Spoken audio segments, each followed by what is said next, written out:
Good morning, students. So I welcome all my class 12 students in my new class, and in this class we are going to start chapter 3 and we are going to discuss about the chapter named Kinship Caste and Class.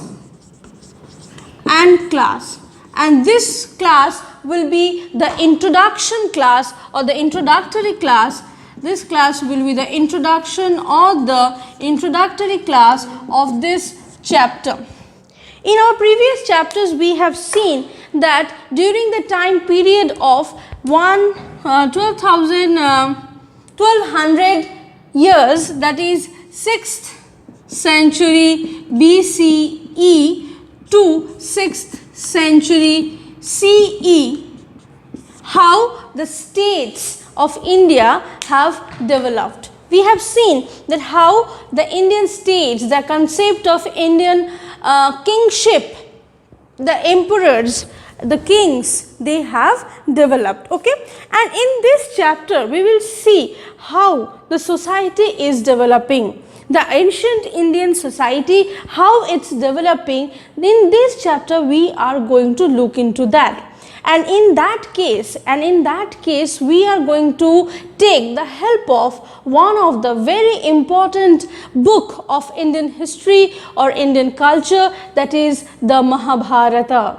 The Mahabharata is one of the greatest book of Indian culture, Indian history, and is a resource for the society and culture of this period. Right? First of all, when we are trying to discuss about the chapter, we have to understand the meaning of kinship.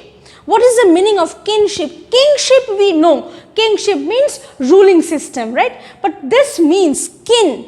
The word is kin, K-I-N. This kin means family, or the members of a family.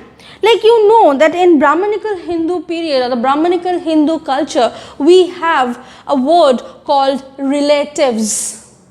We are having lots and lots of relatives surrounding us.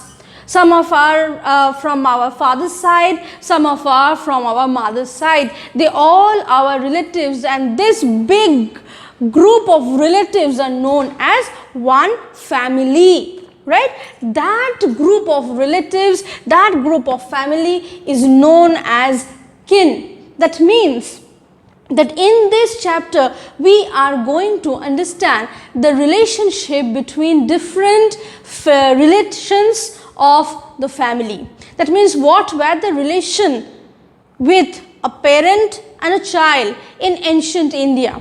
What were the relationship like between a husband and a wife in ancient India? What was the position of women in ancient India, or what were the position of mothers in ancient India? We are going to understand that in this chapter, and the Mahabharata is going to help us to understand that. Right? So first of all, we have to understand these things, that families are completely different from each other. Like today when I am talking to you, you have a family, I have a family. Maybe you have 3 persons in your family, also I have 3 persons in my family, but still my family and your family is a different family.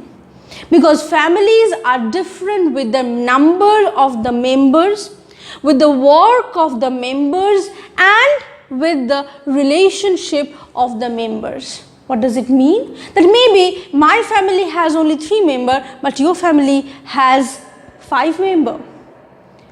It's a difference, right? It can be like one of my family members, I work outside, but your mother is a homemaker. So there is a different, the work they do, the work we do. And also the relationship is different. Like how is my relationship with my father and mother is definitely different from your relationship with your father and mother. Right? So in this way all families are different, and we have to respect each and every family in this regard. And one of the very important point, or one of the very important rules of this family in ancient India is a rule of patrilineal. Patrilineal. What does it mean? It means that in our Brahmanical Hindu families, or in our Brahmanical Hindu societies, we believe that father is the head of the family. Father is the head of the family, and after the death of the father, the eldest son will be the next head. The eldest son will take the place of father in the family. So the head of the family will be a male person, and that will be the father. And after the death of the father, the male person, the eldest male person will take the responsibility, and that should be the case of the eldest son. That is why the property of father, or the property of the family, will be transferred to the eldest son only. The most of the property. The rest part will be distributed to the other sons, and definitely women were not given a share of the property in ancient India. Now, where is the link with Mahabharat with this? What is the Mahabharat story about? What it tells? What it tells? That it is a story of two group of cousins, the Kauravas and the Pandavas, right? They were the sons of two brothers. One is Pandu and one is Dhritarashtra. But Dhritarashtra was not able to see. He was blind. So the throne, the royal throne, was offered to his brother, whose name was Pandu.